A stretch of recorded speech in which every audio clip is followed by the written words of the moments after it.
Welcome to the Wallaway. Imran Nanlawala here. Guys, I wanted to give you a quick reflection on some of the trades happening in the NBA. I see the Spurs pulled the trigger on a three-way trade. Actually, they made it possible for DeMar DeRozan, a former player of theirs, to go to the Sacramento Kings, which I thought was an excellent move.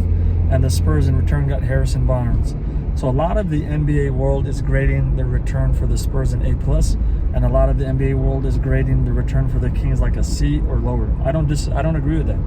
I think if you look at the Kings, you had a team that challenged the Golden State Warriors 2 or 3 seasons ago in the postseason, and they look very promising. And you have a young, talented point guard in De'Aaron Fox. You have Sabonis, their center, who's a versatile big, who can shoot, who can finish around the rim, who brings a lot of energy.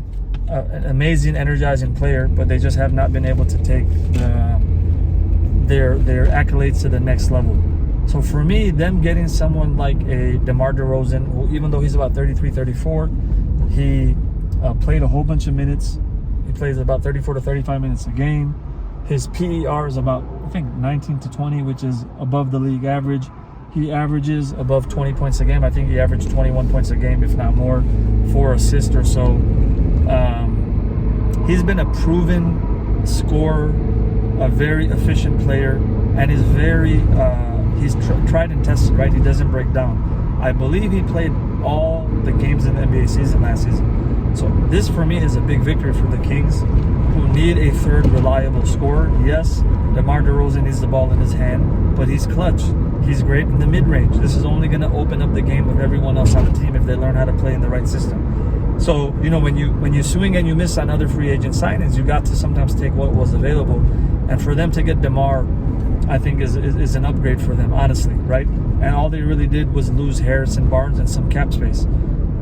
Now, on the flip side, and we'll come back to this Kings trade, the Spurs got Harrison Barnes. His PER in the league is about 11 or 12, which is below the league average. He averages about 14 points a game, which is great. For who you're getting. Solid, I'll say. He averages maybe 4 or 5 rebounds a game, a couple of assists, etc. 30-something minutes a game. Again, try and tested, good three-point shooting, good leadership, championship pedigree. You know, I think this is solid for the Spurs, but I don't say that it's an A move, right? It builds out your team more. It brings you that veteran leadership. That's what you did when you added Chris Paul.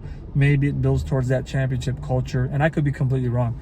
But I think the move for the Spurs to make was really going aggressive on getting Lauri Markkanen, who they're interested in, you know, that versatile power forward from the Utah Jazz.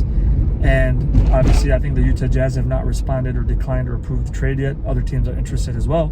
But that makes me think, if the Spurs weren't so quick to trade their eighth round draft pick to the Timberwolves for like 20, 30 draft pick and cash considerations, could they not have used that 8th pick, who a lot of people are very high on, to get Lauri Markkanen or to put it together and get other assets, right? So I think they jumped the gun a little bit when it came to trading away that 8th seed.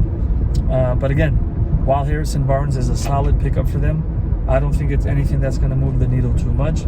I think he's going to be a nice rotational player for them. Of course, he's going to bring that leadership, that experience, that championship caliber locker room presence. And on the other hand, for the Kings, I think DeMar DeRozan is excellent, right? You got a consistent scorer, a guy who can catch and shoot in the mid-range, a guy who can get his own shot, a guy who's clutch, a guy who can dish it out to some extent, right? I think about 4 to 5 assists a game. But you get someone who's tried and tested, who's proven himself in this league for a long time. And the fact that he's going to play off of De'Aaron Fox, who's super quick, super fast, a guy who's going to play off of Sabonis, who's versatile, who can up and under, pump fake, pivot off both feet, you know, has an arsenal of different moves near the basket.